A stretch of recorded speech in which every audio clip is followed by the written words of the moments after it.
My father's name flashes on my phone screen for the fifth time. I watch it vibrate against my glass desk, the sleek surface a far cry from the scratched oak table where I did homework as a child. Outside my window, Chicago's skyline gleams in the afternoon sun 15 stories up and 800 miles from the rancher home where I learned to make myself small. I hover my finger over ignore again. The leather chair creaks as I shift my weight. The phone falls silent. 3 seconds later, an email notification appears. From Lawrence Reynolds. Subject: Your sister needs you. Last chance. My stomach tightens as I open it, the words blurring together except for the final line. Chloe's wedding is the most important event of her life. Be there or forget about any future support. A voicemail notification pops up next. I press play and set it on speaker. Madeline, it's your father. His voice fills my apartment, commanding as ever. I don't know what game you're playing, but this has gone on long enough. Your sister's wedding is in 2 weeks, and the festivities start this weekend. If you can't put aside whatever grievance you have for Chloe's special time, then you can forget about any future support from this family. Your mother is beside herself with worry. Call me back immediately. A bitter laugh escapes my throat. I cross to the closet and pull out a framed diploma hidden behind winter coats. The gold embossing catches the light. Madeline Ann Reynolds, Bachelor of Science in Data Science, summa cum laude. 3 years collecting dust instead of hanging on my wall because old habits die hard. My phone buzzes with a text from my mother. Please call. Your father is getting impatient. I glance at the calendar on my desk. Chloe's 2-week wedding extravaganza is highlighted in angry red 14 days of ceremonies, parties, and photo shoots for the golden child's perfect day. I tap open my banking app. $138,947.32 in savings. More than enough to never need their support again. They just don't know it yet. A memory surfaces 3rd grade, clutching my report card with 5 perfect as. Mom at the kitchen table, nodding without looking up from her magazine. That's nice, honey. That same night, the living room erupting in cheers for Chloe's participation ribbon from the school play. Did you see how she projected her voice? She was the best one up there.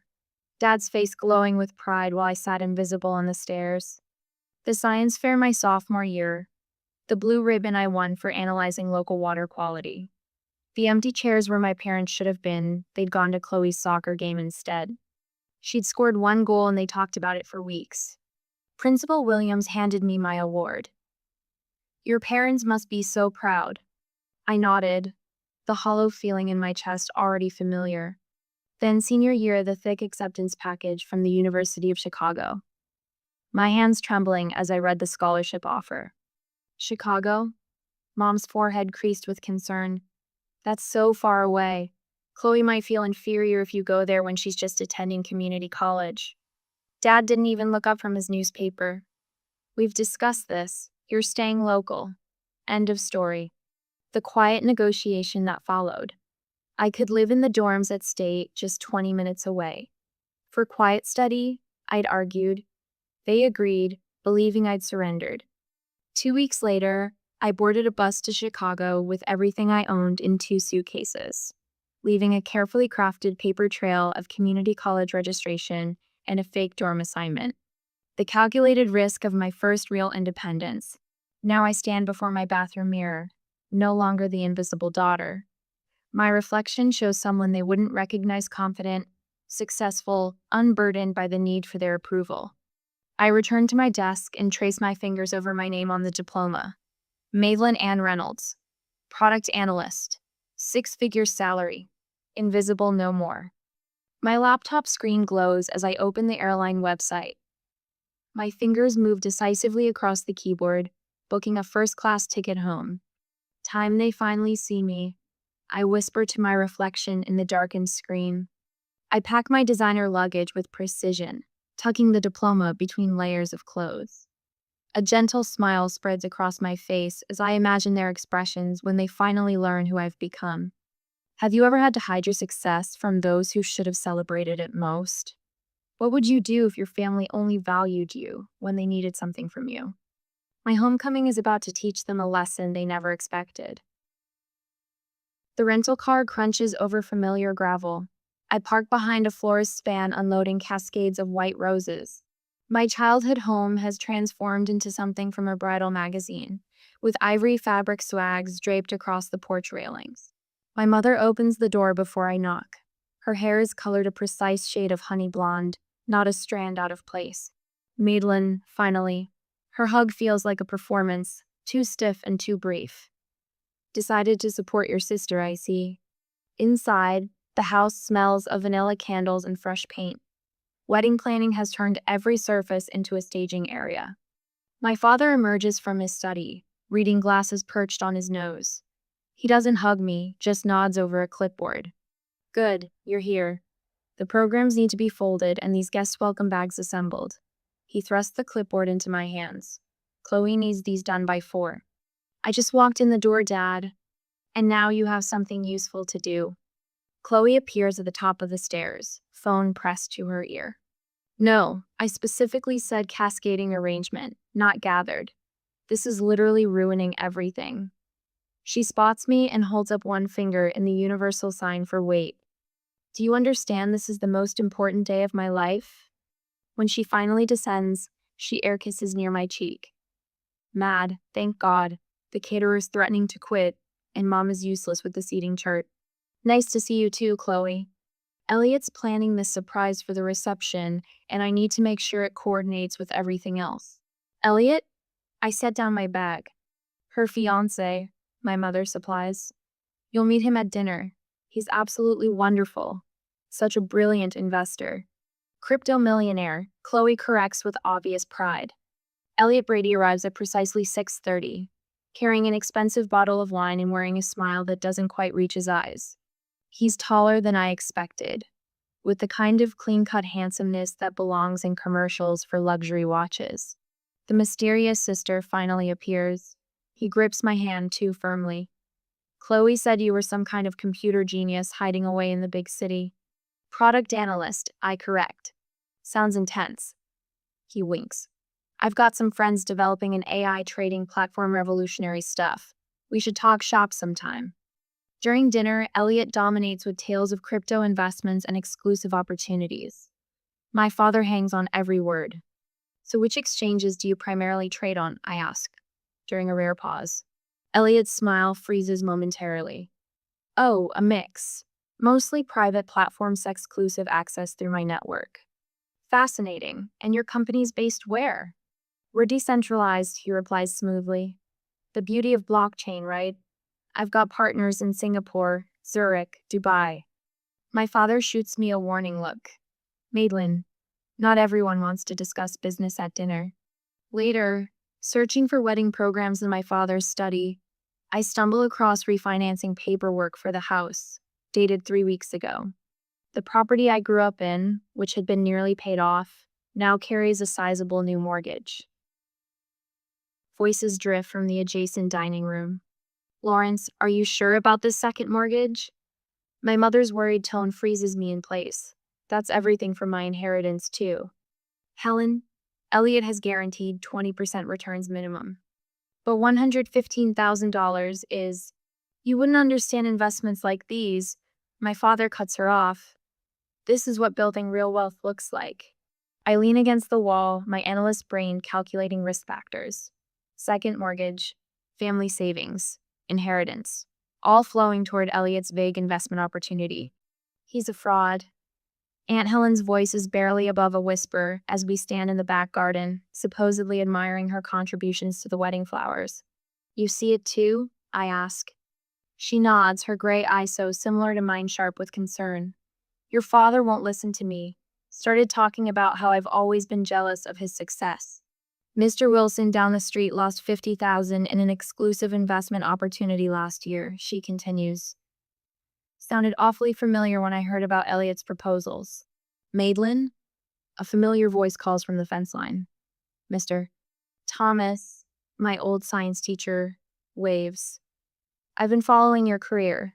That Chicago data science program you attended is one of the best in the country. I freeze. How did you... Unlike your parents, some of us actually pay attention. Aunt Helen pats my hand. For the first time since arriving, I feel seen. Dad, Mom, I think we need to talk about Elliot. We're in the living room that evening. What about him? My father doesn't look up from his newspaper. I've noticed some inconsistencies in his business claims. The way he describes his investments doesn't align with how crypto markets actually function. My mother sighs dramatically.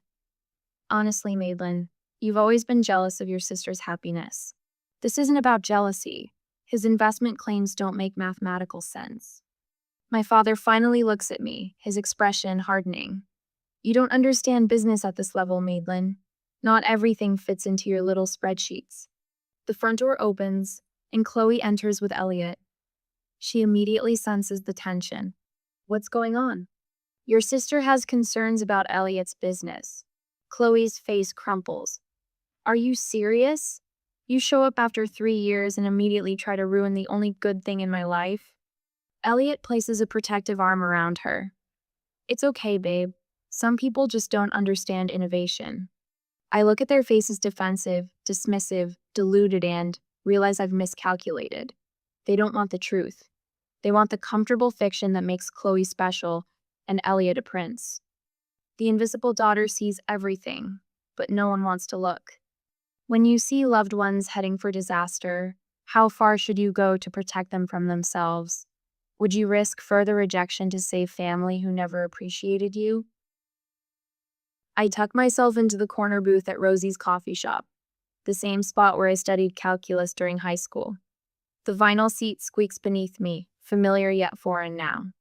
My laptop screen glows with open tabs, business registries, investment forums, social media profiles. 3 previous identities stare back at me. Ethan Lewis, Edward Lambert, Elliot Lawson. Now Elliot Lawrence. My finger traces the pattern on the screen. Same man, different names. Same charming smile, different victims. I sip my black coffee, its bitterness matching the taste in my mouth as I connect unmistakable dots. Need a refill, hon? Margie, the same waitress from my teenage years, appears at my elbow. Her eyes widen as she studies my screen. My cousin lost everything to a man who looked just like that. Called himself Edward something. My stomach tightens. Lambert? That's it. She sets the coffee pot down. Investment scheme. Left town right before the wedding. Broke her heart and emptied her savings. I pull up another browser window. Margie, would she talk to me? A woman in her 50s sits across from me 2 hours later, hands trembling around her mug. I thought I was special, Karen whispers. He made me feel chosen. My sister thinks the same thing. Karen slides a folder across the table. Pictures, bank statements, police reports that went nowhere. Her jaw tightens. He disappeared 3 days before our wedding, along with $60,000 and my mother's heirloom ring. The photographs confirm what I already know. The account statements show transfers to untraceable offshore accounts. The police reports detail 3 other victims with similar stories in 3 different states. I thank Karen and pack up my evidence. The wedding is 5 days away. The knot in my stomach tightens. Where have you been? Mother's voice cuts through the hallway as I step inside. The flower arrangements need checking, and Chloe's having a meltdown about the place cards. I glance at my watch barely past noon. I was researching something important. More important than your sister's wedding? She thrusts the checklist into my hands. Your father noticed your attitude problem. He says you've barely helped at all. A familiar weight settles on my shoulders. The invisible daughter, now visible only for criticism. I find Chloe in the dining room, surrounded by sample table settings and crumpled tissues. The calligrapher messed up the font. She glares at me through mascara-smudged eyes. Where were you? I've been texting for hours. I check my phone. 3 texts, the first sent 40 minutes ago. You've always done this. Chloe sniffles dramatically, disappearing when you're needed, then showing up to overshadow me. The accusation lands with practiced precision. For 23 years, my existence has somehow both fallen short and been too much. I'm trying to help you, Chloe. By avoiding wedding preparations, by questioning Elliot's business. Her voice rises. You can't stand that I found someone amazing while you're alone in Chicago doing whatever boring job pays your bills. I bite back the truth about my boring job that pays twice what she's ever earned. Instead, I pick up a place card and examine the allegedly wrong font. I can call the calligrapher, I offer. Dad already did. Chloe dabs her eyes. At least he supports me. The living room falls silent as I finish presenting my evidence. Printed screenshots, bank records, police reports, and Karen's signed statement is spread across the coffee table. My parents sit stunned on the sofa. Chloe perches on the armchair, face pale. Elliot stands by the fireplace, his expression carefully composed. This is clearly a case of mistaken identity. His smile doesn't reach his eyes. I have a common face. People mix me up all the time. 3 different women in 3 different states. I keep my voice steady. All with the same experience of a man who matched your description, used names similar to yours, and disappeared with their money right before the wedding. Madeline. My father's voice carries a warning. This is absurd. Dad, look at the pictures. I push a photo toward him. Look at the timeline, look at the pattern. I've never seen this woman in my life, Elliot insists, gesturing at Karen's statement. Chloe jumps to her feet. I can't believe you'd go this far to ruin my happiness. Tears stream down her face. You've always been jealous of me. Jealous? The word catches me off guard. I'm trying to protect you. By ambushing my fiancé with these fabrications? Chloe snatches the papers from the table, crumpling them in her fist. Chloe, I reach for her arm. The second mortgage, your retirement fund, Mom's inheritance, it's all gone to his investment opportunity. Don't you see the pattern? That's enough. My father stands, face flushed. You need to leave this house right now. Elliot places a comforting hand on my father's shoulder. Lawrence, it's all right. She's just concerned for her sister, misguided but coming from a good place. His practiced sympathy makes my skin crawl. I'm not leaving. I stand my ground, straightening to my full height. And I'm not the same invisible daughter anymore. Silence falls across the room. What are you talking about? My mother asks. I didn't go to community college. The truth rushes out after years of containment. I graduated top of my class from the University of Chicago 3 years ago. I'm a product analyst at Tech Fusion. I make 6 figures. I've been supporting myself entirely since I was 18. Their stunned faces would be satisfying under different circumstances. That is impossible. My father stammers. Is it? I pull out my company ID badge. Check my LinkedIn profile. Call my office. I've been someone else entirely while you were too busy with your golden child to notice. Chloe sinks back into her chair, her expression flickering between shock and disbelief. And now I'm giving you one chance, your last chance to see the truth before it's too late. I gather the scattered evidence, carefully reassembling the case. This man is not who he claims to be. The wedding is in 5 days. His pattern is to disappear 3 days before the ceremony, once he has access to all the funds. Elliot's mask slips for just a second. A flash of calculation crosses his face before the charming smile returns. I think we've all heard enough fantasy for one day. My father's voice has regained its authority. Madeline, I won't ask again. Leave now. I look at each of them, my father's rigid certainty, my mother's conflicted loyalty, Chloe's defensive anger, Elliot's practiced concern. When he disappears with everything you have, I say quietly, gathering my belongings, remember that someone tried to warn you. The front door feels heavier than it did when I was 17, sneaking out to study at the library. This time, I'm not hiding who I am. This time, I'm walking away with the truth they refuse to see. Have you ever had to stand alone with the truth while everyone you loved chose comfortable lies? What would you do if you were me? Walk away or fight harder for a family that refused to listen? My next decision will change everything. My phone won't stop buzzing. I set it face down on my kitchen counter and pour another cup of coffee, watching the steam rise in the morning light of my Chicago apartment. 2 days before Chloe's wedding, and the notifications have evolved from demanding to desperate. I flip the phone over, 17 missed calls, 23 text messages, 5 voicemails. The first voicemail plays on speaker.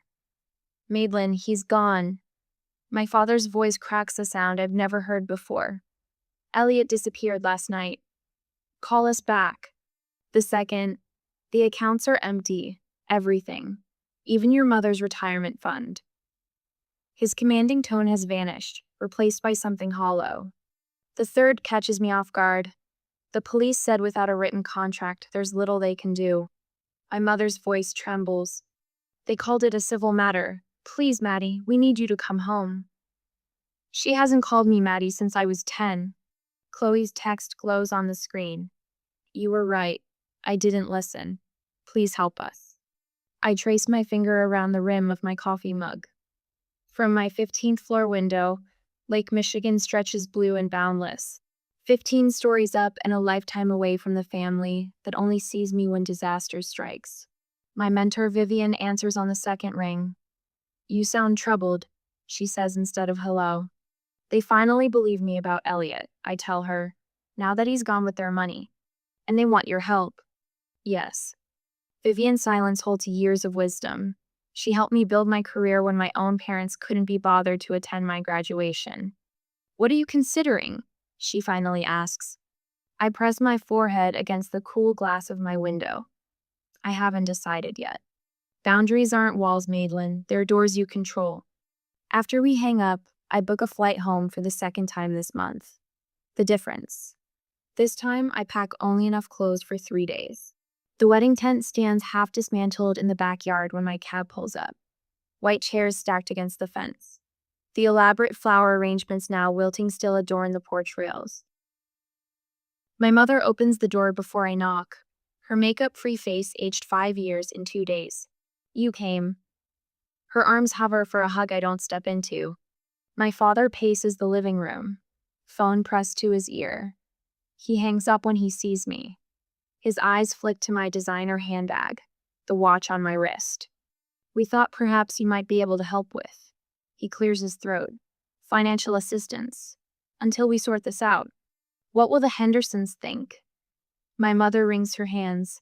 And the country club board, your father is treasurer. Chloe sits curled on the couch, wearing sweatpants and one of my old high school t-shirts she must have found in my former bedroom. Her eyes are swollen. If you had been more supportive from the beginning, I might have listened. Her voice lacks its usual edge, but the blame lands familiar nonetheless. You were always so negative about him. I set my handbag on the coffee table and unbutton my coat.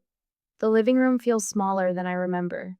The walls still display Chloe's dance trophies and not a single one of my academic achievements. I can help with some things, I say, my voice steady. Not all. My father straightens. Now, Madeline, as your father, I can help you file police reports properly. I can contact my colleague who specializes in financial fraud recovery.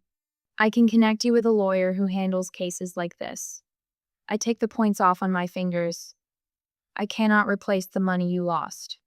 The silence stretches taut between us. But, my mother starts. I earn 6 figures. I have substantial savings. And I will not sacrifice my financial security to rescue you from a situation I explicitly warned you about. My father's face reddens. This family has supported you your entire life.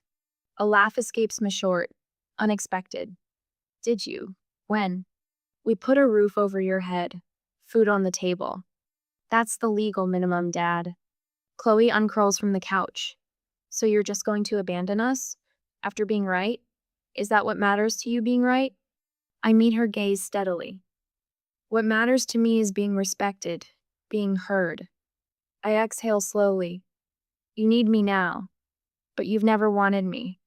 There's a difference. My mother collapses into a chair. How can you be so cold? I learned from experts. The words slip out before I can catch them. For the first time, they all truly look at Meta through me or past me. They see the woman who built herself without their notice, who succeeded without their approval. These are my boundaries, I say quietly. I will help you navigate this legally. I will stay 3 days. I will not empty my savings account or co-sign loans. Those are my terms. My father starts to speak, stops, then tries again. When did you become this person? When you weren't looking. Is it our obligation to help family when they've treated us poorly? Or is setting boundaries an act of self respect? What conditions would you set before helping those who only turn to you in crisis? Father paces the living room, each heavy footfall drumming his authority into the floorboards I once tiptoed across. As head of this family, I've always made decisions with everyone's best interests at heart. He stops, squares his shoulders toward me. This situation requires a united front. I sit perched on the edge of the same armchair, where I'd curl up with books as a child, trying to disappear. Not anymore. Mother wrings her hands, wedding ring clicking against her knuckles. Blood is thicker than water, Madeline. Surely you understand that now. The familiar weight of their expectations presses down. I straighten my spine. You've always thought you were better. Chloe's voice cracks. Her mascara-streaked face bears little resemblance to the beaming bride-to-be from wedding invitations still scattered across the coffee table. Perfect Madeline with her fancy job and big city life. I check my watch. They've been at this for 27 minutes. The coordinated pressure, the guilt, the attempt to make me fold like the paper dolls Chloe and I once played with. She got the pretty dresses, I got the torn scraps. When I was 8, I say, voice steady, I won the district spelling bee. You told me you couldn't come because Dad had an important meeting. Father's mouth opens. I raise my hand. I saw you both at Friendly's afterward, with Chloe, celebrating her participation ribbon from field day. The silence hangs thick as summer heat. 10th grade. My science project on agricultural runoff won state recognition. The ceremony was the same night as Chloe's choir concert, where she sang in the back row. You chose the concert. Mother's gaze drops to her lap. My high school graduation you left immediately after, because Chloe had a date to prom and needed help with her hair. The grandfather clock ticks in the corner, marking seconds of uncomfortable truth. Christmas 2020. I got you each thoughtful gifts based on conversations we'd had that year. You gave me a generic gift card with the wrong name on it. The front door opens with a familiar creak. Aunt Helen stands framed in the doorway, clutching her purse like a shield. I saw it all. Her voice wavers but holds. Every recital you missed, every achievement you downplayed. I watched this child wilt while you fawned over her sister. Father's face flushes crimson. This is family business, Helen. I am family, my aunt says. Someone in this room needs to acknowledge what happened in this house. I rise from the chair, my full height suddenly apparent in this room, where I spent so many years trying to shrink myself. I'll help with the house. My voice fills the space I never claimed before. I'll cover the second mortgage. I'll arrange for the credit card debt to be consolidated. Their faces flash with relief, quickly hidden. But I won't help with your reputation. I won't pretend Chloe wasn't scammed by a man any decent background check would have flagged. I won't lie to the neighbors about where the money went. I meet each of their eyes in turn. I won't attend any community functions where you parade me around as the dutiful daughter who swooped in to save the day. Father's jaw clenches. You don't get to dictate terms in my house. I do when I'm the one with the means to save it. The words taste unfamiliar, powerful, certain. My assistance comes with legal protections for me. The money will be handled through formal channels with documentation. You won't have direct access to any funds. Think of it as a business transaction, not a family bailout. Mother's eyes widen. We're not some charity case, Maylin. No, you're not. Charity doesn't come with requirements. This does. From my briefcase, I withdraw 3 copies of a document my lawyer prepared. The paper makes a crisp sound as I place them on the coffee table. This outlines the terms of my financial assistance. One-time solution, not an ongoing relationship. I'll transfer the funds to pay off the second mortgage directly to the bank. The credit card consolidation will go through a financial advisor I've selected. This is ridiculous. Father blusters, but his eyes track the papers. Second page is an acknowledgement. I tap the document. It states that for years, you consistently favored one child over the other, creating an environment of emotional neglect. Mother gasps. We would never sign such a thing. Then I'll leave, and you can explain to the bank why you can't make next month's payment. The room falls quiet except for Chloe's ragged breathing. Father reaches for his reading glasses with shaking hands. You've become hard. I've become honest. I remain standing. The world didn't break me, neither did you, but I won't pretend anymore. He reads silently, pen hovering above the signature line. His hand trembles. Your mother and I did our best. Your best was deeply unequal. The words emerge without anger, just truth. 10 minutes later, all three signatures mark the page. I text my financial advisor to proceed with the arrangements we discussed. I pull out my phone and make a call. Miss Winters, we're proceeding with Plan A. Yes, the full arrangement. I listen briefly. Thank you. The documentation has been signed. You'll receive copies within the hour. I turn to my family. Rachel Winters is a certified financial advisor who specializes in family debt restructuring. She'll contact you tomorrow to begin the process. Everything will go through her, not me. Father opens his mouth to object. This isn't negotiable, I say. She'll ensure the mortgage gets paid and creditors are handled properly. The money never touches your accounts directly. I gather my things without rush or ceremony. No tearful embraces, no promises to call soon. I hope you find peace with your choices. I straighten my jacket, check that I have everything. Aunt Helen follows me onto the porch. Will you be all right? The afternoon sun warms my face as I look at the street where I once waited for a school bus, dreaming of escape. I already am. I walk to my rental car, back straight, steps measured. The rearview mirror shows the house growing smaller, but I don't look back. Some bridges can't be rebuilt. Some shouldn't be.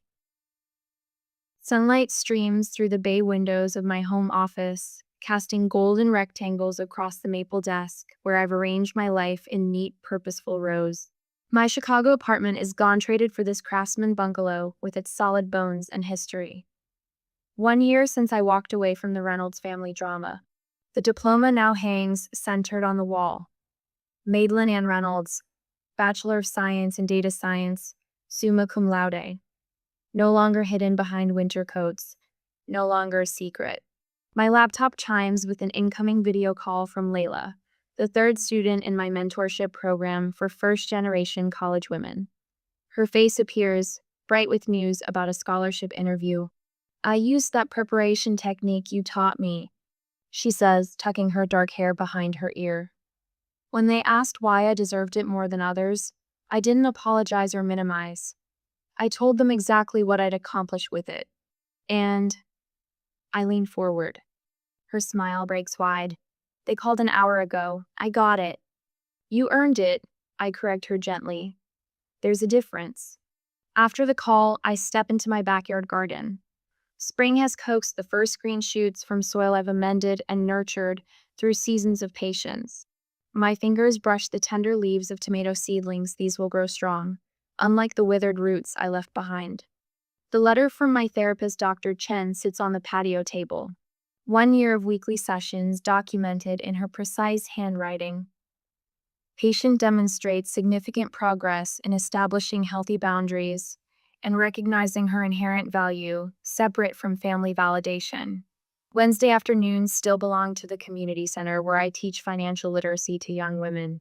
Last week, Tanya, quick-witted 17-year-old with a spark that reminds me of myself, spotted the warning signs in a pyramid scheme targeting her mother. I showed her the numbers don't add up, she told me, pride straightening her spine. My phone buzzes with Aunt Helen's monthly update. I scan the text. Dad and Mom still struggling to refinance the house.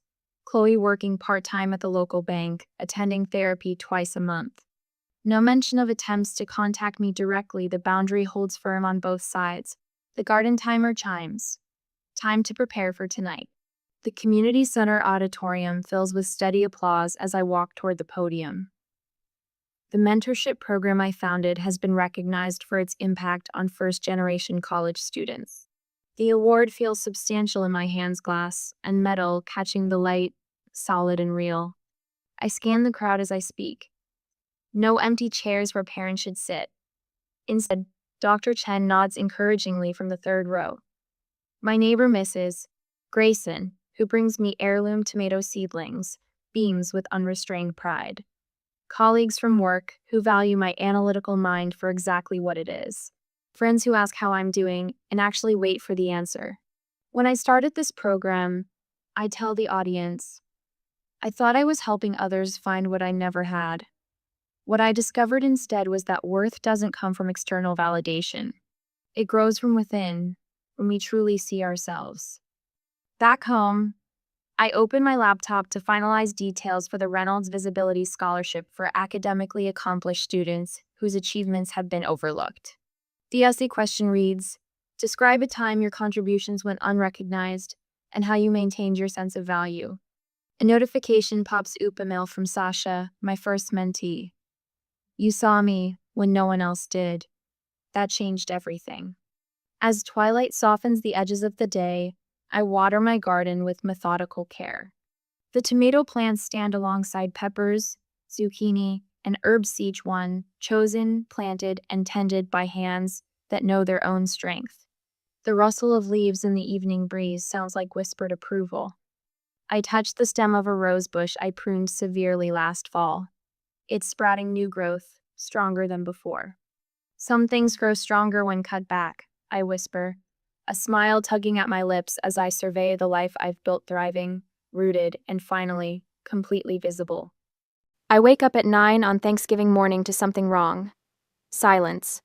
The Kessler family house, our 5-bedroom monument to middle-class aspiration, is never silent on Thanksgiving. Mom should be downstairs already, the kitchen filled with the rich aroma of roasting turkey. Dad should be planted in front of the TV, volume cranked too high on the Macy's parade. Corbin and Sloane should be bickering over who gets the good bathroom first, but there's nothing, just the faint hum of the heating system clicking on. I sit up, run a hand through my tangled hair, and listen harder. No cabinets opening and closing, no water running, no footsteps on the stairs. Hello? My voice sounds strange in the stillness. When no one answers, a flicker of unease ripples through me. I grab my phone from the nightstand. No messages, no missed calls, nothing to explain the wrongness of this morning. I swing my legs over the side of the bed, suddenly wide awake.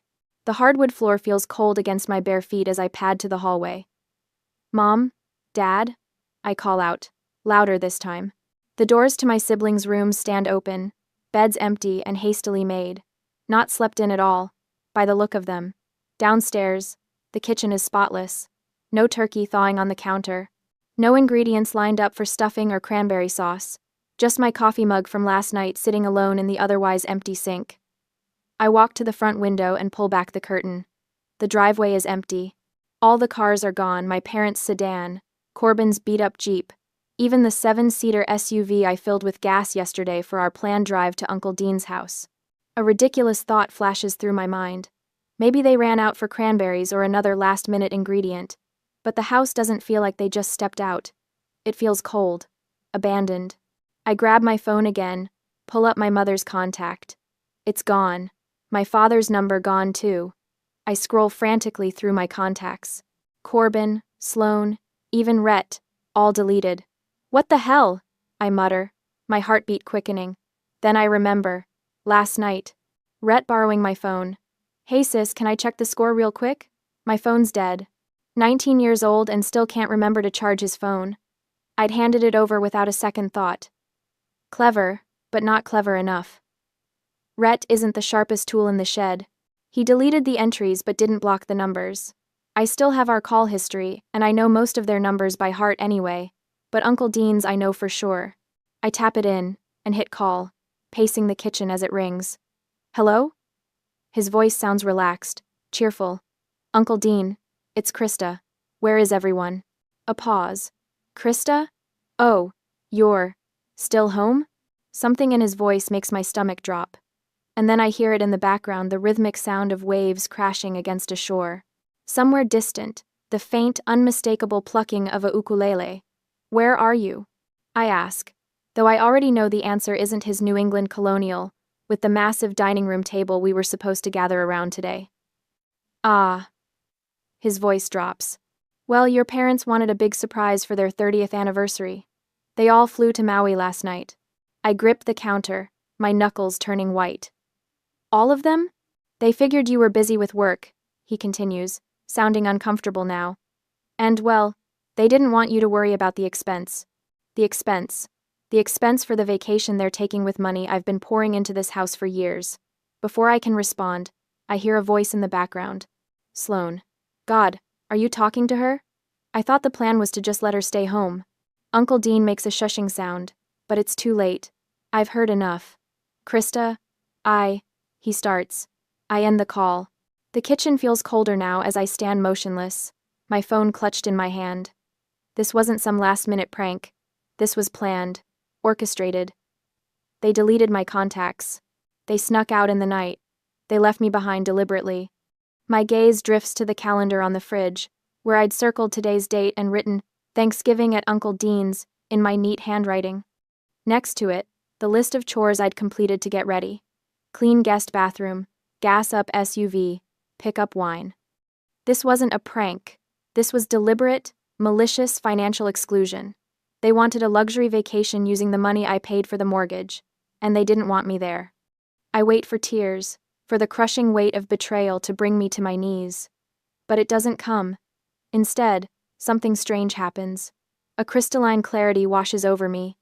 Every moment of the last 6 years, every check I've written, every bill I've paid, every sacrifice I've made while my siblings took snaps into sudden, perfect focus. I don't cry. I don't scream. I don't throw things. I just stand in the silent kitchen of a house that isn't really mine, feeling something final click into place inside me. I am done. The phone clicks dead in my hand. Uncle Dean's voice and Sloane's careless complaint fade into silence, but their echoes remain, ricocheting through my mind like stray bullets. I sink into a chair at the empty kitchen table, my coffee mug from last night still sitting in the sink, the only evidence anyone lives here at all. The house feels cavernous now, each empty room mocking me with its silence. 6 years. The number materializes in my mind with perfect clarity. 6 years of being the invisible pillar. 6 years of watching my paycheck disappear into this 5-bedroom monument to middle-class pretension, all while being told I was the responsible one. I was 20 when I moved back home after community college. Mark's dad had just been demoted. The mortgage payments were temporarily difficult, Mom had explained, eyes wide with practiced worry. Just until they got back on their feet. 6 years later, and Dad's job still barely covers the car insurance and his hobbies, his fishing trips, his golf clubs, his collection of vintage model cars that sit untouched in glass cases in the basement. The total mortgage, $2,800 a month. My contribution, $2,000. Their contribution, $800. The math burns in my mind, bright and undeniable. I pull out my phone, open the calculator app, and punch in the numbers with methodical precision. $2,000 x 72 months equals $144,000, $144,000. Gone, not invested, not saved, not even appreciated. Meanwhile, Corbin, 28, and supposedly the entrepreneur of the family, has lived here rent-free since his $50,000 startup crashed and burned 2 years ago. $50,000 that Mom and Dad had somehow found for him, even as I was writing checks for new gutters and property taxes. And Sloan? 22 and attending Riverdale Private College, her $38,000 annual tuition and sorority dues paid without question. Your sister needs to focus on her studies. Mom had explained when I'd asked why Sloan couldn't work part-time like I had. The responsible one. Family code for the ATM. The numbness from the phone call begins to fade, replaced by something colder, quieter. Not anger, anger would be too hot, too messy. This is something else. Something final. I'm done. The word settles in my chest like a stone. Done. They left me. But they left me in the house I paid for, connected to the utilities I managed. They assumed I would just wait. And keep paying. For what? The privilege of being excluded? The honor of funding Maui vacations I wasn't invited to? I don't throw things. I don't scream. Those reactions would give them too much power, confirm their whispered assessments that I'm too emotional, or can't take a joke. Instead, I walk to my home office, the smallest bedroom, the one with the water stain on the ceiling that no one else wanted. I pull open the bottom drawer of my filing cabinet and extract a 3-inch binder, its weight substantial in my hands. 6 years of receipts. 6 years of bank statements. 6 years of warranties for appliances and electronics I purchased when the old ones broke down. 6 years of evidence. I carry the binder to the kitchen table and open my laptop. But I don't book a flight to Maui. I don't compose an angry email.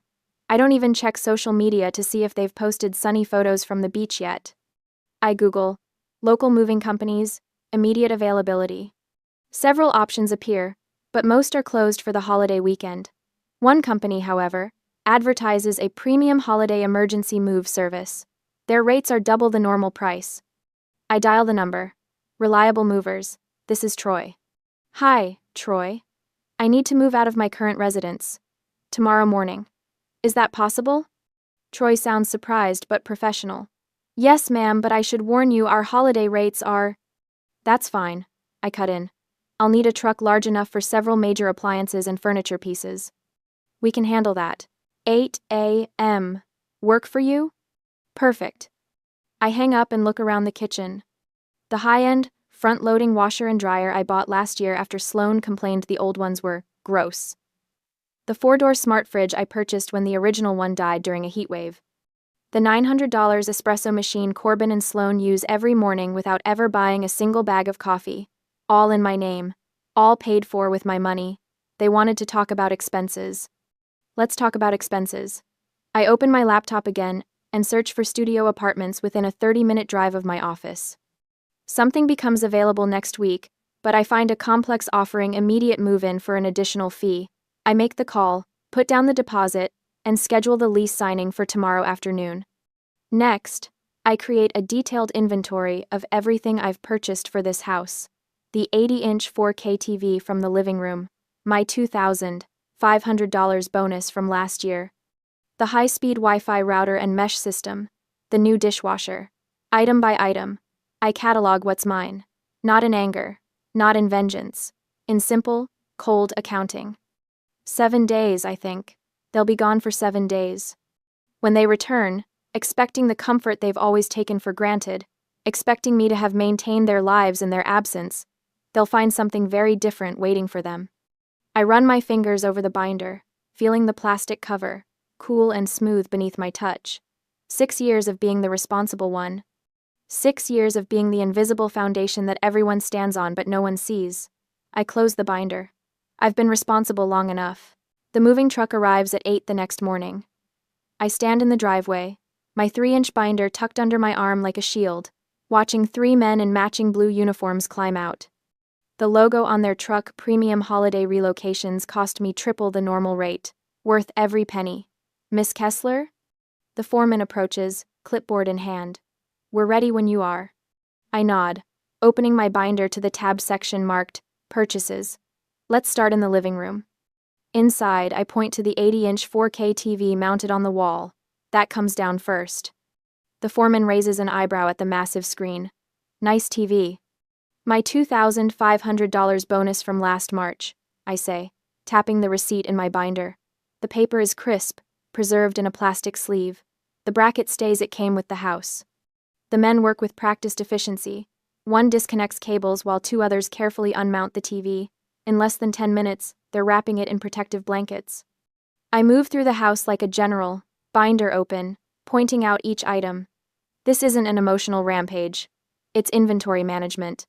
The washer and dryer in the laundry room, I say, leading them down the hall. I bought them after Sloan complained the old ones were gross. I remember her exact words.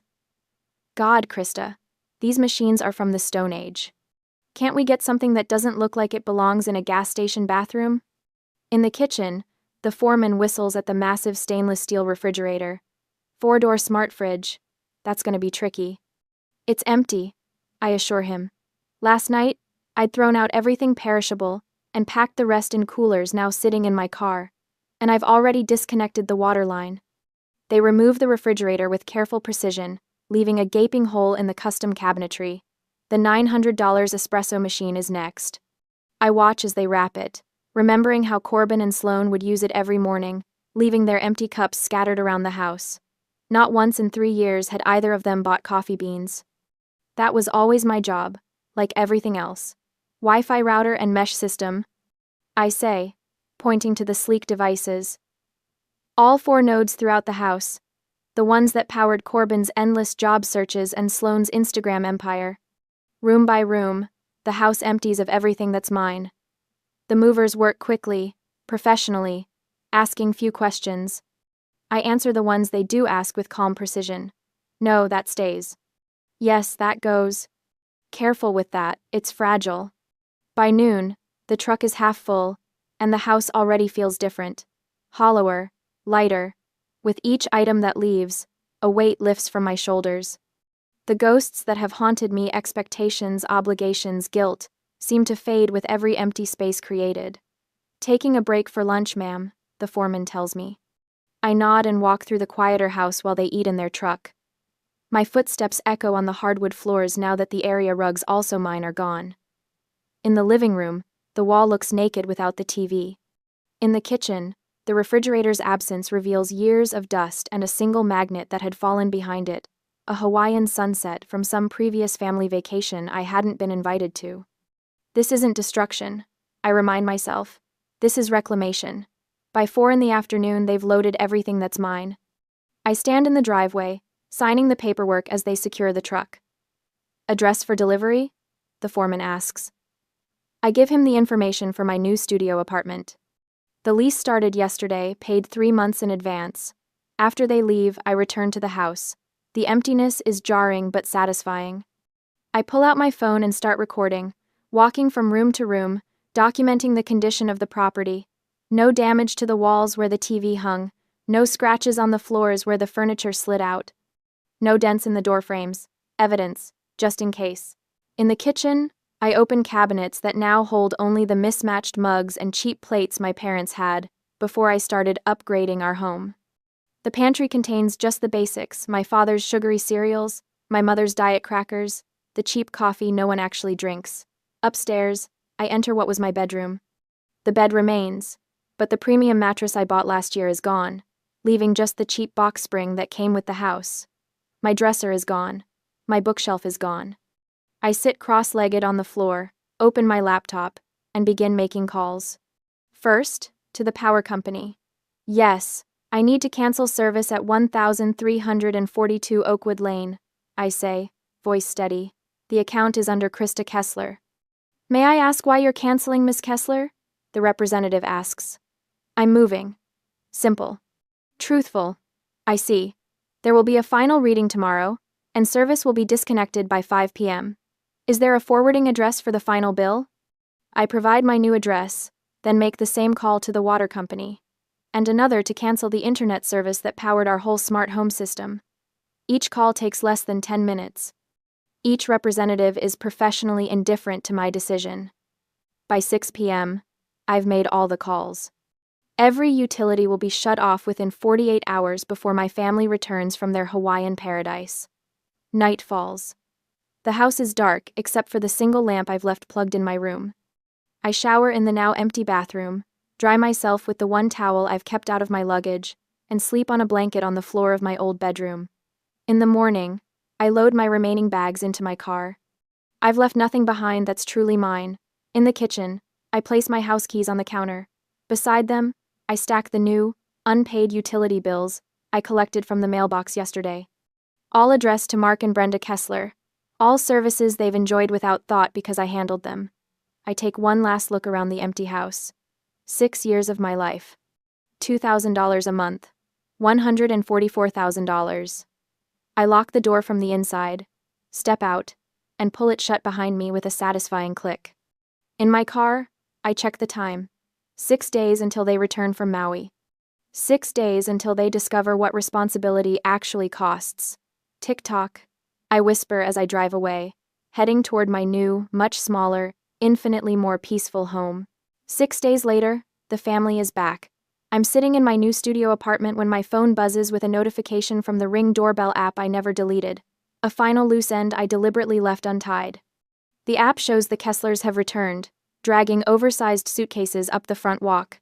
Their faces are tanned, their shoulders slumped with travel fatigue. Brenda clutches a pineapple-shaped souvenir. Mark fumbles with his keys. Sloane and Corbin trail behind, still wearing their matching Aloha shirts. Rhett brings up the rear, his neck ringed with a plastic lei. I take a sip of my coffee, turn the volume up on my phone, and watch. Honey, Brenda calls as Mark finally gets the door open. Don't forget the light switch is finicky. They disappear inside. I count down in my head. 3, 2, 1. Mark? Brenda's voice filters through the Ring's microphone. The lights aren't working. Hang on, Mark replies, his voice growing fainter as he moves away from the door. Let me check the breaker. A minute passes. The door remains open, spilling their conversation onto the porch where the Ring camera captures every word. Nothing's working, Mark calls back. The power's out. Did you forget to pay the bill? Brenda asks, irritation edging into her voice. Me? You handle the utilities. I smile as I imagine them standing in the dark hallway, jet-lagged and confused. Corbin pushes past them, phone flashlight activated. His beam sweeps across the living room, then stops. Dad? His voice rises an octave. Where's the TV? The flashlight beam jerks around wildly now, illuminating empty spaces where furniture used to be. What the hell? Mark's heavy footsteps pound across the floor. Sloane screams from the kitchen. The fridge is gone. Everything's gone. I watch as they spill back onto the front porch, faces pale in the dying November sunlight. Brenda's hands shake as she clutches at Mark's sleeve. Someone broke in, she gasps. Call 911. Mark fumbles his phone from his pocket, fingers trembling as he dials. I watch his face contort as he explains the situation to the dispatcher, describing a robbery in progress. Corbin paces the porch, his own phone gripped tightly in his hand. His brow furrows as something occurs to him. The Ring camera, he says suddenly. We can check the footage. Of course Corbin would think of that. The tech guy of the family who couldn't even launch a successful startup with $50,000 of funding. I take another sip of my coffee as I watch him tap at his phone, accessing the same app I'm currently using. I know the exact moment he finds the footage from 3 days ago. His face drains of color, mouth dropping open. She took everything, he stammers. The others crowd around his phone. I can picture the video playing on his screen. Me, clipboard in hand, directing the movers as they carefully load the 80-inch TV, the smart fridge, the washer and dryer, the espresso machine. All documented, all organized, all mine. Krista did this? Brenda's voice breaks on my name. But why would she? Because she's crazy, Sloane cuts in. I told you she was getting weird. Mark takes the phone from Corbin, watching the footage with narrowing eyes. When he looks up, his face is rigid with fury. She can't do this, he growls. This is our house. I set my phone down on the coffee table of my new apartment and walk to the window. Outside, the November sunset paints the sky in shades of orange and purple. My studio is small, but the light here is beautiful. Clean. Mine. My phone starts buzzing again. Not the Ring app this time, but actual calls. One after another. The same numbers over and over, no contact names attached. I pick it up and look at the screen. 52 missed calls in the span of 10 minutes. Then the texts start flowing in from my mother's number. Krista. Call me. Where are you? The house was robbed. I set the phone face down on the table and make myself a fresh cup of coffee. The buzzing continues, persistent as a trapped wasp, as I move around my small kitchen. I take my time, measuring the grounds with precision, waiting for the water to reach the perfect temperature. When I return to the window with my steaming cup, a police car is pulling up in front of my building. Behind it, my father's sedan screeches to a halt, double parking in his haste. They pile out Mark, Brenda, Corbin, Sloane, and Rhett, a gesticulating mass of righteous indignation, as they follow the 2 officers into my building. My intercom buzzes 3 minutes later. Miss Kessler? The front desk attendant's voice is professionally neutral. There are police officers here asking to speak with you. They say your family is with them. I take a long, slow breath, savoring the moment. 6 years of paying for a house that was never mine. 6 years of being the invisible pillar, the responsible one, the family ATM. 6 years of swallowing my resentment, as they took and took and took. The moment has arrived. The trap I set has sprung perfectly. Ma'am, the police are here, the attendant prompts when I don't immediately respond. With your family. Get. I set my coffee cup down and cross to my desk. My hand comes to rest on the 3-inch binder filled with receipts, warranties, and bank statements. 6 years of meticulous documentation. 6 years of evidence. Tell the policeman only they can come in, I reply. I pick up the binder, feeling its reassuring weight in my hands. I don't rush. This moment belongs to me. The knock comes at exactly 4:17 p.m. 2 sharp raps, official and unyielding. I've been expecting this since the building manager called. Ma'am, your family downstairs is claiming you've stolen their television and appliances. The officer's voice is neutral, professional. He's young, maybe 30, with close-cropped hair and a name tag reading, Officer Brennan. His partner, older with salt and pepper hair, stands slightly behind, watching my face for a reaction. I don't give him one. Please come in, I say, stepping back from my apartment door. I have coffee. The studio is small but immaculate. My 80-inch TV dominates one wall, the espresso machine gleams on the counter. I took everything that was mine, fits perfectly in this space. I've been waiting for this moment for 9 days. Black or cream? I ask, pouring from the carafe. Black. Thank you, Officer Brennan says, his eyes scanning the apartment. I hand him the mug, then reach for my 3-inch binder sitting ready on the counter. The weight of it is reassuring in my hands. 6 years of meticulous documentation. 6 years of receipts, bank statements, and warranties, all organized by date, item, and payment method.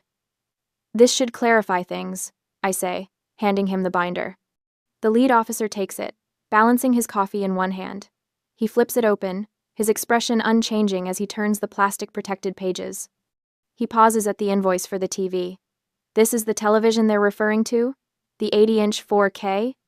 Yes, I reply, purchased with my year-end bonus, $2,500 plus tax. He nods, flipping more pages. His finger traces down a highlighted bank statement, then stops at a warranty card with my name printed clearly on it. He finds the bill of sale for the fridge, pauses at the washer and dryer documentation, raises an eyebrow at the espresso machine receipt. The older officer leans in, murmuring something I can't hear. Officer Brennan nods, then closes the binder. Everything appears to be in your name, Miss Kessler, he says, handing it back. His eyes meet mine, and I see something shift there, a reassessment. Ma'am, do you want us to file a harassment report on your behalf? The question hangs in the air between us. 6 years of silent contribution, 6 years of being the responsible one, the ATM. 6 years of watching Corbin waste $50,000 on a startup that never started up. 6 years of Sloane's private college tuition and sorority dues being paid without question, while I covered mortgage payments that should have been my parents' responsibility. No, I say finally. That won't be necessary. He nods, understanding in his eyes. We'll take care of it. Thank you for the coffee. I don't follow them to the door. I don't need to watch what happens next. Through my open window, I hear the commotion 3 floors down. My father's voice, rising in indignation. My mother's tearful protests. It's a civil matter. Officer Brennan's voice carries up clearly. She has provided documentation of ownership for all items in question. You need to leave the property now, or be cited for trespassing. Silence follows, then the slam of car doors. I close my window.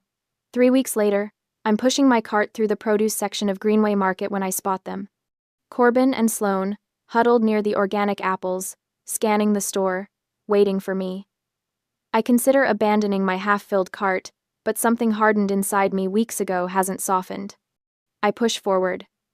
Sloane spots me first, her eyes narrowing. At 22, she looks older suddenly, the privilege and certainty drained from her face. This isn't funny, Krista.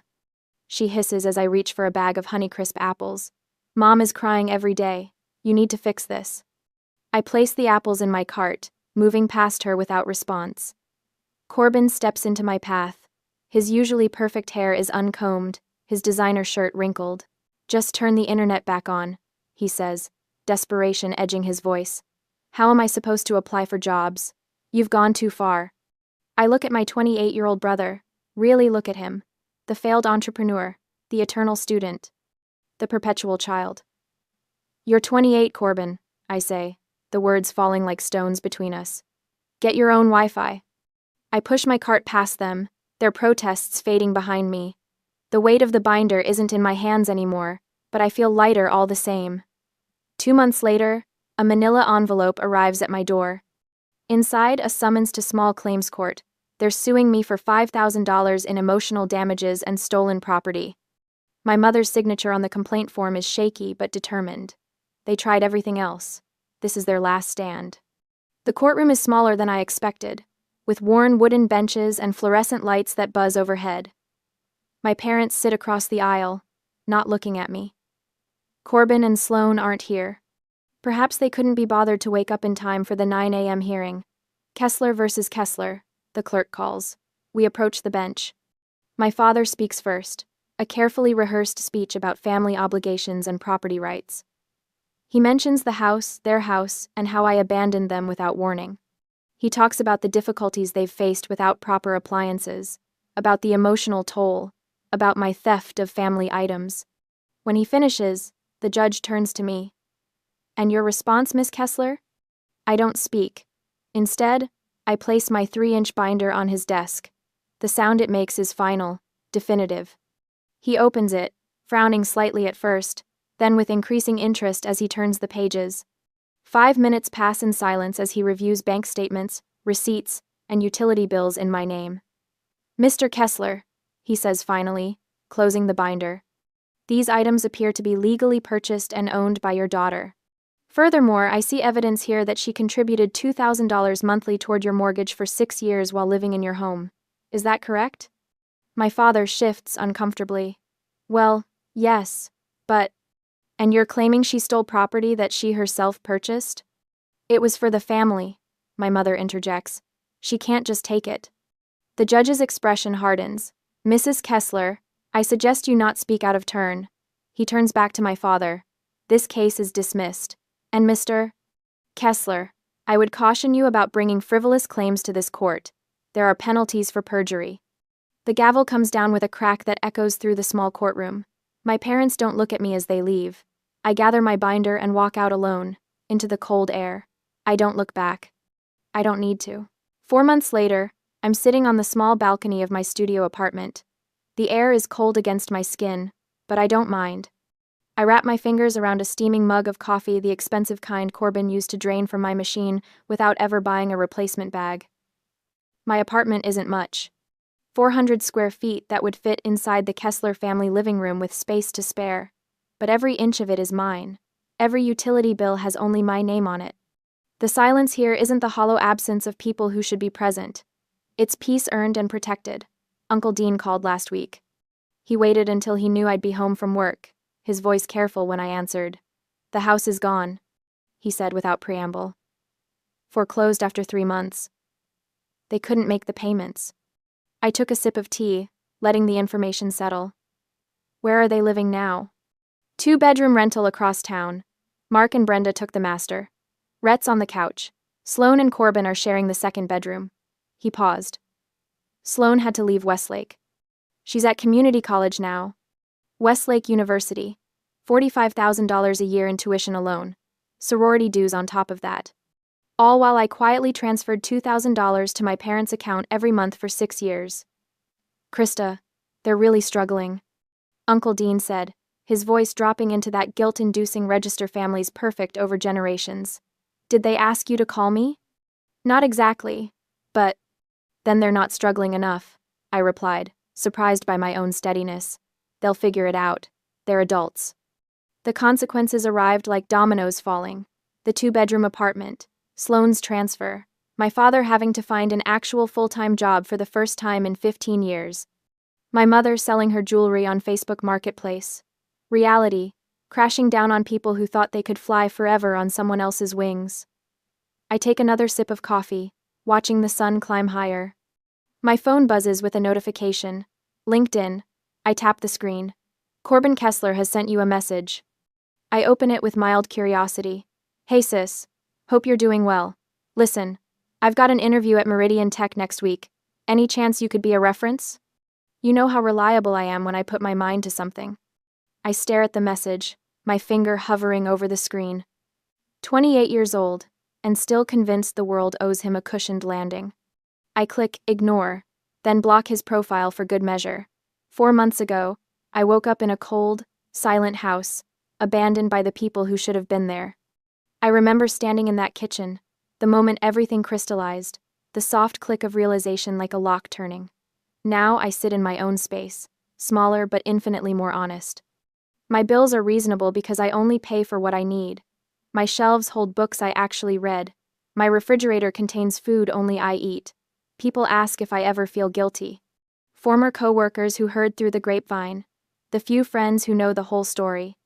They want to know if I wonder whether I went too far, if I think about my family struggling in their cramped apartment while I sit here with my expensive coffee maker and my quiet mornings. I take a final sip, letting the rich flavor linger on my tongue. No, I don't. For the first time in my life, the silence is actually mine. I grip my water glass so hard my fingers turn white, but I refuse to let my mother see how deeply her words cut. Amanda, you'll never be as good as your sister. The chandelier light catches in the crystal, sending prisms across the white tablecloth as silence crashes down on our family dinner.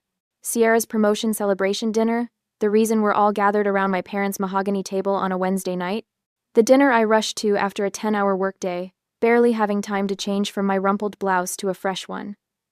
Mom, Sierra starts, but stops when our mother raises her hand. It's just fact, dear. Your sister chose stability over ambition. Nothing wrong with that, but we need to acknowledge reality. My father clears his throat, studying his plate of half-eaten salmon. Your mother's right, Amanda. Sierra's on track to make vice president before 30. Different paths. I look at Sierra in her crisp crimson dress, her hair perfectly styled even after a full day at the office. Then at our mother, wearing the pearl necklace I bought her last Christmas, the one she claimed was nice but not really my style, before wearing it to every one of Sierra's events. Something snaps inside me. 2 years of swallowed words rise in my throat. I stand, open my purse, and pull out the mortgage statement I'd been carrying for 3 days, waiting for the right moment. There is no right moment for this. I've been paying your bills for 2 years, I say, placing the paper on the table, including this house. My mother's eyes widen briefly before she composes herself. She waves her hand dismissively, the gesture so familiar it makes my stomach clench. That's what family does. Sierra needs to focus on her career. My mind flashes back to Sierra's college graduation 6 years ago. My parents presented her with keys to a brand new red Mazda, complete with a giant white bow on the hood. Later that afternoon, they handed me a gift bag containing a coffee mug printed with my alma mater's logo. You're already established, Mom had explained when she caught my expression. Your sister needs our support. Then came that first call 2 years ago. Dad's voice uncharacteristically hesitant, explaining a temporary financial setback. Just one mortgage payment, they said. Just until things stabilized. I touched the corner of the mortgage statement now spread on the table. 2 years of payments isn't temporary help anymore. Family supports each other, Mom says, her voice hardening. Why are you being so selfish? I reach into my bag again and pull out the stack of receipts I've been collecting. Bank statements, transfer confirmations, canceled checks. 2 years of financial drain organized in a neat accordion file. I've supported plenty, I say, my voice steadier than my hands. But I'm not your ATM. My father's face reddens. Your sister's at a critical point in her career. And I'm at a critical point in my patience, I reply, surprising myself with the steel in my voice. Sierra looks between us, confusion creasing her forehead. What's happening right now? No one answers her. My mother stares at me with narrowed eyes. My father studies the ceiling as if the answer might be written there. I stand in my parents' dining room, suddenly aware of what I'm risking. These are my only family connections. The people who raised me. The sister I helped with homework and drove to dance recitals.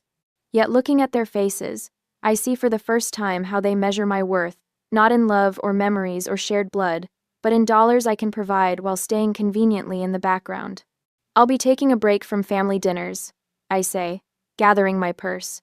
And family payments. My mother's face hardens into something I barely recognize. You'll regret this, Amanda. Family is all we have in this world. I pause at the doorway, feeling a strange lightness. Then I guess I have nothing. A whole week passed after that dramatic dinner, and besides Sierra's rare messages, my parents did not contact me. However, on Thursday afternoon, My mother called me to help her organize her tax paperwork, since you're so good with numbers, a backhanded compliment that acknowledged my skill while dismissing my career. I never intended to find it, but as I sorted through the chaotic stack of documents on her desk, a familiar name caught my eye. Mine. I freeze. A student loan statement in my hand, not mine, but Sierra's plate. The words blur, then sharpen with horrifying clarity. A payment of $19,400 with a transfer confirmation bearing my account number. My fingers tremble as I flip through more pages. Car payments, credit card statements. My stomach twists into a knot so tight I can barely breathe. These weren't emergency payments. They weren't temporary help. This was systematic, planned, expected. I hear footsteps behind me and turn to see my mother in the doorway, her pearl necklace, my Christmas gift, gleaming against her crisp white blouse. "Did you find the mortgage interest forms?" she asks, then notices the papers in my hands. Something flickers across her face, not guilt, but annoyance at being discovered. "What is this? What is this?" My voice sounds distant, like it belongs to someone else. Dad appears behind her, his reading glasses perched on his forehead. Sierra stands in the hallway, thumbs tapping on her phone screen, barely glancing up. "Amanda, don't make a scene," Mom says, stepping into the office. Dad follows, both of them towering over me as I sit in the leather desk chair. The ledger lies open between us like a confession. "You used my money to pay Sierra's student loans." I tap the statement with my index finger. $19,400. Mom waves her hand dismissively. "You were helping the family. Sierra's loans were the most pressing need. And her car payments?" I hold up another statement. $3,600 last year alone. "Transportation is essential for her position," Dad says, adjusting his glasses. "She meets with clients." "The credit cards?" I fan out the statements. $9,200 in designer clothes and restaurants. "Professional appearance matters in marketing," Mom replies without hesitation. I look past them to Sierra, who finally pockets her phone with a shrug. "I didn't ask for any of this. Mom said you were happy to help." The room suddenly feels too small, the walls closing in. 2 years of thinking I was helping with a temporary hardship, when all along I was funding Sierra's lifestyle. Sierra needs freedom to build her career. Dad says, his tone suggesting I should understand this obvious fact. "You're stable." Stable, like a workhorse, reliable, boring, the practical daughter whose purpose is to support the star. I push back from the desk, needing space. "My own student loans are still not paid off. I've been putting every extra dollar toward yours." "That's different," Mom says. "Your career choice doesn't require the same presentation." The unspoken comparison hangs in the air. Software engineering versus marketing, back office versus front-facing. Invisible versus celebrated. "Do you have any idea what this is doing to my financial future?" I ask, my voice stronger now. "If I keep supporting everyone, I'll never have anything for myself." Mom blinks, genuinely confused by my concern. "Family supports family, Amanda. We've always taught you that." "Sierra's wedding is coming up," she continues, a new gleam in her eye. "Of course you'll help with that too. She deserves the perfect day." The casual assumption knocks the wind from me. I grab the ledger, flipping to the last page where I've tracked every payment. The total glares back at me, $61,000. $61,000. 2 years of mortgage payments, student loans, car payments, credit cards. $61,000 spent supporting my family while they treated me as the less successful daughter. I closed the ledger with trembling hands. All this time, I'd been enabling their favoritism by financing it. Later that afternoon, I show the ledger to Diane, my colleague and the closest thing I have to a friend these days. We sit in a cafe, coffee growing cold between us as she examines the pages. "This isn't normal family support, Amanda," she says finally, closing the book and sliding it back to me. "This is exploitation." The word hits me like a physical blow. Exploitation. Not help, not family duty. A deliberate taking advantage. As I drive home that night, ledger copies tucked in my bag, I wrestle with an impossible choice. Should I cut off financial support immediately and force my family to face reality? Or gradually reduce payments to give them time to adjust? The first option might shatter relationships beyond repair, but the second meant more months of financial strain for me. What would you do when the people who should love you unconditionally only value what you can give them? Next Wednesday morning, at work, my phone buzzes with the 5th call from my cousin this week. My family will hold a family emergency meeting, yet I intend not to go. I silence the phone and slide it face down on my desk, watching the screen light up again almost immediately. The Morris family reunion is apparently all anyone can talk about. Are you avoiding someone? Diane asks from her cubicle, eyebrow raised. My mother organized a family reunion without telling me, I say, rubbing my temples. Now she wants me to fund it. Diane's eyes widen. The nerve after everything else they've taken. I nod, opening my email to find 3 messages from aunts and uncles I haven't spoken to in months. Each contains subtle variations of the same request. The family needs help. And apparently, I'm the designated helper. Did you know about the reunion? I ask Diane. No, but your sister's engagement is all over social media, she says, turning her monitor toward me. Your mother tagged everyone except you. Sierra's beaming face fills the screen, a diamond ring prominently displayed on her left hand. The caption reads, "Planning the celebration of the century for my beautiful daughter. Blessed." My stomach tightens when I see the first comment. Amanda will help make it perfect. I've become the family ATM, and now they're making promises on my behalf. Later that evening, I curl up on my couch with a cup of tea, scrolling through Facebook. My thumb freezes over a photo posted 5 weeks ago, my parents and Sierra posing in front of the Las Vegas sign, cocktails raised in celebration. The timestamp shows it was taken during the weekend. I worked overtime to cover an emergency property tax payment for their house. They went to Vegas with my money while telling me they couldn't make ends meet. In the days that follow, sleep becomes a luxury I can no longer afford. Night after night, I lie awake, calculating numbers, how much I've given, how much they've asked for, how much I have left. The weight of financial worry presses against my chest until breathing becomes difficult. During meetings at work, I catch myself drifting away, thinking about the second notice on my own student loan payment, while Sierra's loans are paid in full with my money. You look exhausted. My boss commented one Thursday morning, after I missed a deadline for the first time in 3 years. I'm fine, I lie, but the dark circles under my eyes tell the truth. I start keeping a journal every phone call, every request, every dollar transferred. The small leather-bound book becomes my constant companion. In its pages, I document the pattern of manipulation that has shaped our family dynamic for years. The casual mentions of Sierra's accomplishments, followed by requests for money, the guilt trips when I hesitate, the celebration dinners I pay for but am barely acknowledged at. The evidence builds page by page, an undeniable record of systematic exploitation. One Tuesday evening, as I am sorting out documents, Amanda? A familiar voice catches me off guard as I leave the office one evening. Uncle Frank stands by the elevator, his weathered face creased with concern.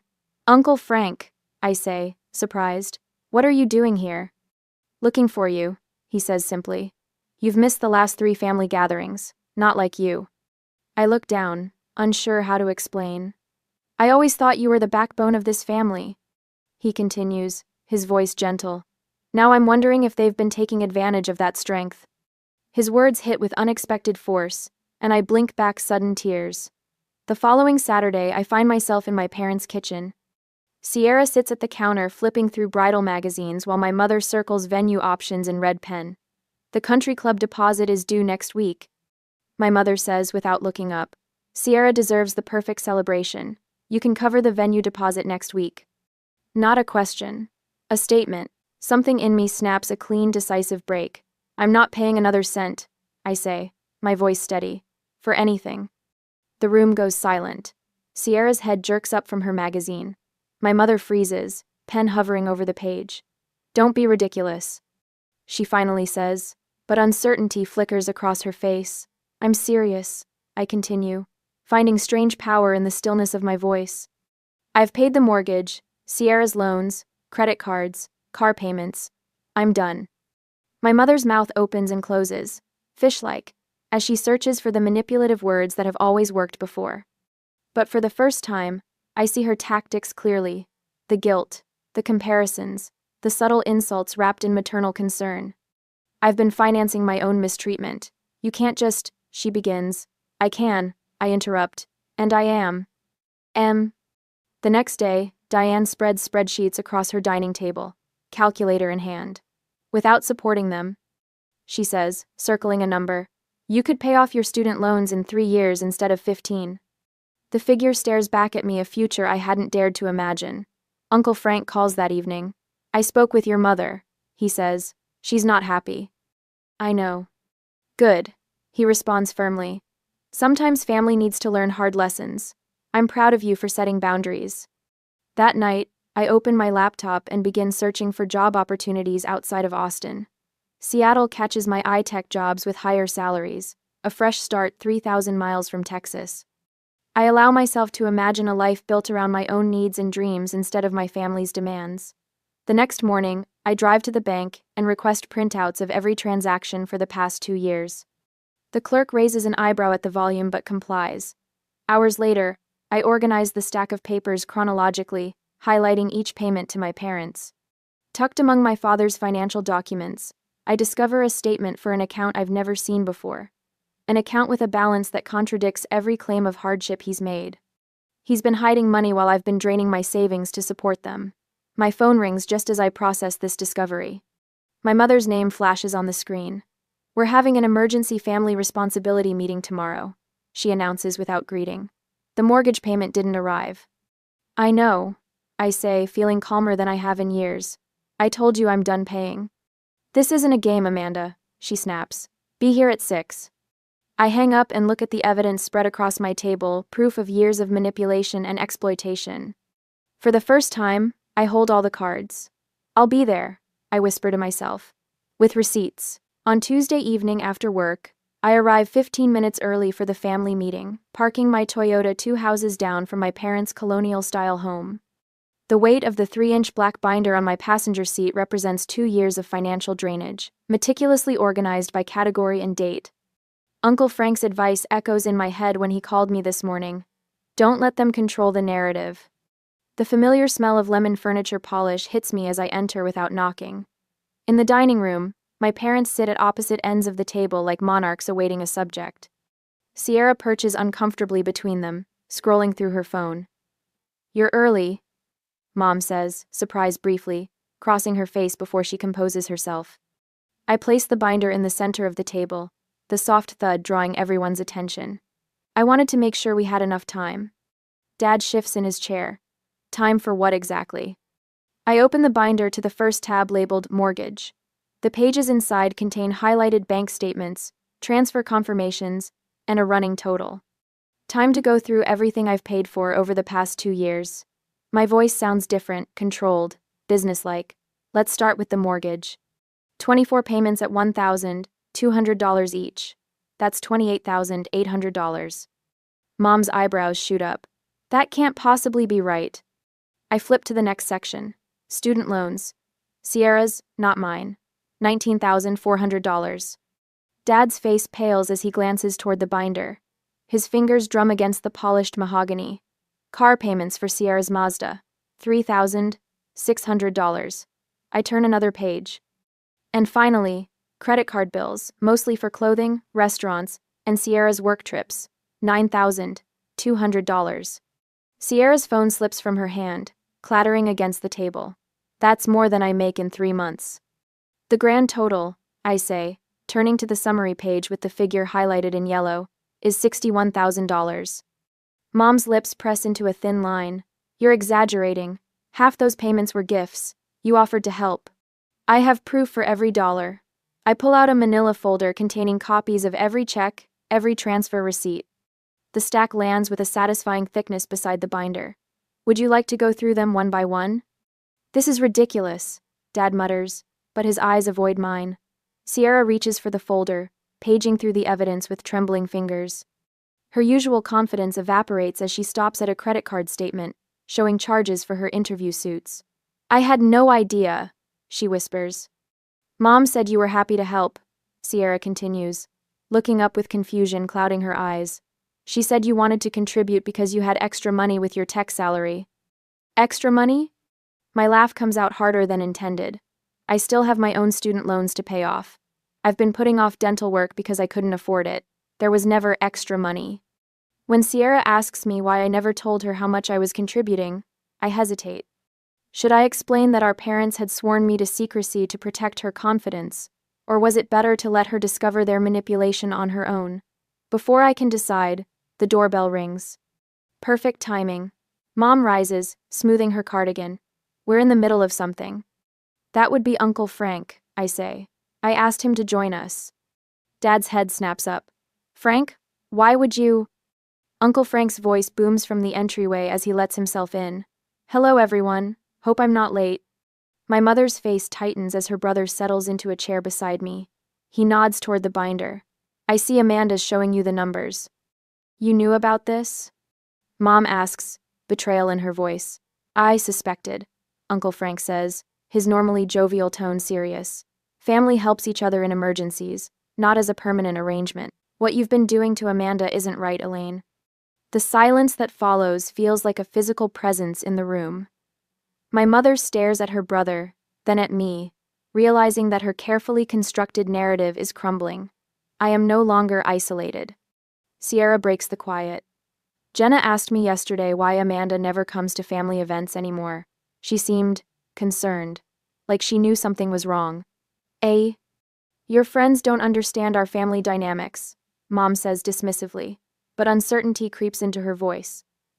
The Hendersons called last week, Uncle Frank adds. They wanted to know if there was any truth to the rumor that you two were having money troubles while spending on luxury items. Dad's face reddens. That's none of their business. The dining room falls silent again until Sierra's phone pings with an incoming message. She glances at it, then looks up with widened eyes. It's from the mortgage company, she says, turning to our parents. They're sending a late notice. In that moment, watching my father's shoulders slump and my mother's mask slip, I realize the first cracks in their carefully maintained facade have appeared. The financial house of cards they've built is beginning to collapse, and for the first time, I'm not rushing to prop it up. 2 days later, I sit across from my parents at their kitchen table, where the light catches dust particles floating between us. The space feels different now, smaller, less intimidating. My father's smile looks strained as he slides a paper toward me. Amanda, we've been thinking. He clears his throat. We understand your concerns about the financial arrangements. My mother nods, her eyes darting to the stack of past due notices peeking from beneath a cookbook. Families should acknowledge each other's contributions. We haven't done that enough with you. The script sounds rehearsed. I watch their performance with new clarity, the way Dad's fingers drum nervously on the table, how Mom keeps glancing at the bills she's trying to hide. We have a compromise.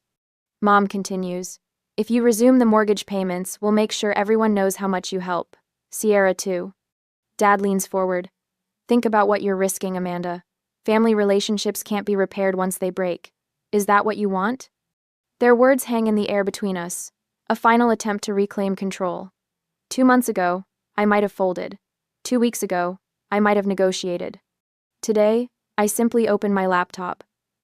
I've accepted a new position, I say, turning the screen toward them. Software architect at Meridian Tech in Seattle.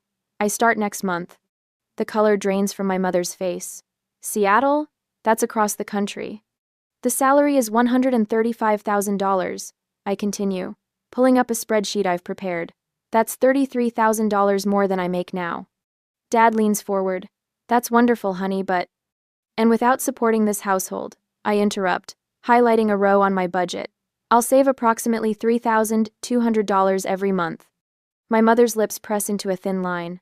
You can't just leave. I've been paying for the privilege of being disrespected, I say, my voice steady. That arrangement is over. Dad reaches for my hand, but I pull back.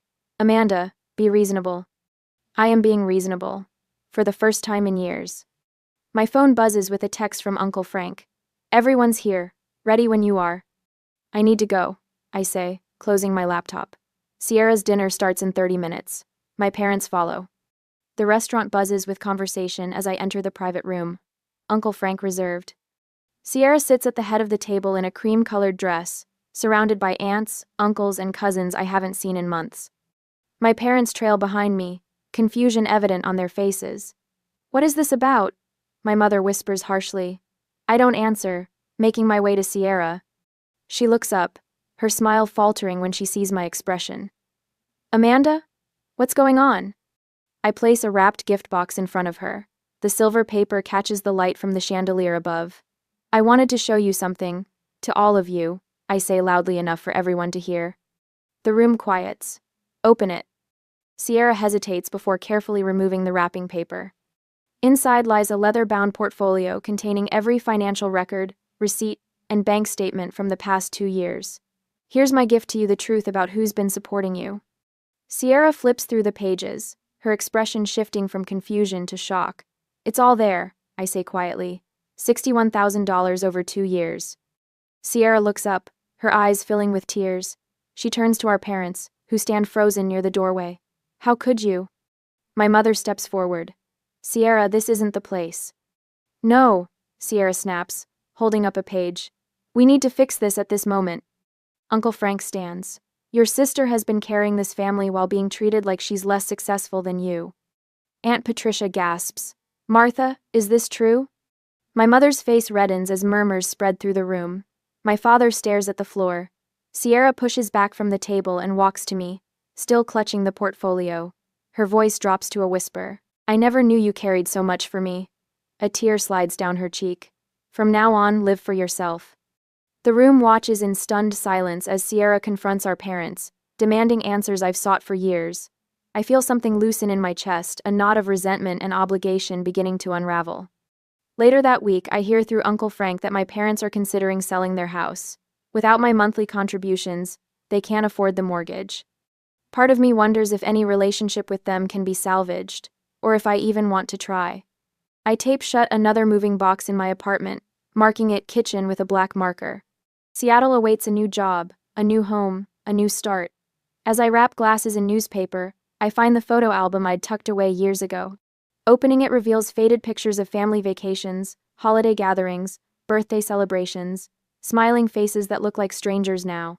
I close the album and place it in a box labeled Undecided. 6 months later, the morning light streams through my Seattle apartment windows, painting my small dining table in warm gold. I stare at the notification from my student loan app balance reduced by another $2,400 this month. No mortgage payments for my parents, no credit card bailouts for Sierra. Just my own financial freedom, one payment at a time. My laptop chimes with an incoming video call. Diane's familiar face fills the screen, her Atlanta kitchen visible behind her. Look at you. Seattle suits you, she says, sipping coffee from her oversized mug. You seem different. I straighten my shoulders. I closed 2 major projects this quarter. Team lead says I'm on track for promotion by December. And no one taking credit for your work this time, Diane notes. I laugh, a real laugh that starts in my belly and rises without restraint. It's strange not having to downplay my success to avoid making someone else feel bad. Quote, what about that hiking group you mentioned? We're planning a weekend trip to Mount Rainier next month. I hesitate, then add, and I've been seeing someone. Nothing serious yet, but you're allowing the possibility. Diane's smile widens. That's the real victory. Later that evening, I slip into a sage green dress for my company's gathering dinner. As I adjust my simple gold necklace, I notice my reflection shoulders back, chin lifted, eyes clear. The woman who left Austin 6 months ago would have hunched slightly, making herself smaller. The banquet room buzzes with conversation when I arrive. My department head waves me over to a table near the front. There she is, she announces to the group. Amanda's client satisfaction scores were the highest in the company this quarter. The Reynolds account specifically requested her for their next phase. A round of applause follows. My cheeks warm, but I don't deflect or diminish the praise. I simply say, thank you. I'm proud of the work we've done. When the woman beside me asks about family, the question doesn't twist my stomach into knots like it once would have. My parents and I are taking some space, I say, calmly, butter knife steady in my hand. My sister and I are finding our way to a more honest relationship. No shame colors my voice. No elaborate excuses fill the silence. Just truth, simply stated. Sometimes family is complicated, she responds. Yes, I agree. And sometimes it's exactly what it appears to be. The weekend brings Diane and Uncle Frank to Seattle. We gather in my small living room, takeout containers scattered across my coffee table. Uncle Frank raises his glass of Pinot Noir. To Amanda, he says, who taught me it's never too late to choose your real family. Diane chimes in, to building the family you choose, not just accepting the one you were born into. We clink glasses as I absorb their words, feeling the truth of them settle into my bones. The following Tuesday, an unexpected email appears in my inbox. Sierra's name in the sender field makes my finger hover over the delete button, but curiosity wins. I took over Mom and Dad's mortgage payments last month, she writes. They weren't happy about it. Dad actually suggested I ask you to help out until I get established. I told him I've been established for years, just never financially independent. That's changing now. The email continues, detailing her struggles with budgeting and financial responsibility. It's harder than I expected, she admits, but also more satisfying. I think I understand now what you've been trying to tell me. I read the final paragraphs twice. Mom and Dad want to visit you. I told them that's your decision, not mine. They don't quite understand why you won't. Let bygones be bygones. I'm starting to. I'd like to visit sometime if you're open to it, just me. My reply is short but genuine.